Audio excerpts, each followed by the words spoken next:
The leading Catholic civil rights organization in the country is calling out the New York Times, calling the newspaper's front page story on September 30th an egregious example of misrepresenting the church and, frankly, it's an example of really irresponsible journalism. The author of the piece says that historians agree that newly canonized Saint Junipero Serra had Indians tortured to death.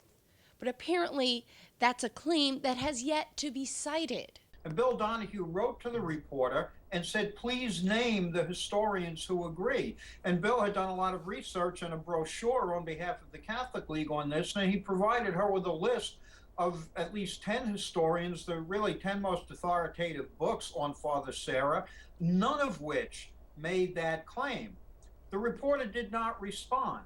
The next day, Bill wrote to the public editor and to the corrections department of the New York Times, asking them to please either name the historians or run a correction. We have not heard back from them now in more than a week. What do historians say? Now, there's no denying that the conquistadors themselves did use brutal tactics, but what do historians say about Junipero Serra? Well, what they say is oftentimes Saint Junipero interceded with the Spanish civil authorities to improve the treatment of the Native Americans, and he did much to improve their living conditions as well. Obviously, as a missionary, he was bringing the faith to the peoples of the west coast of the New World, but he did so in a very spiritual manner, and again, he interceded to try to alleviate some of the harsh treatment to which the Native Americans were being subjected. And now the Catholic League is calling this yellow journalism at its worst. Why do you think there's such a hesitancy or a downright refusal to make this correction, excuse me?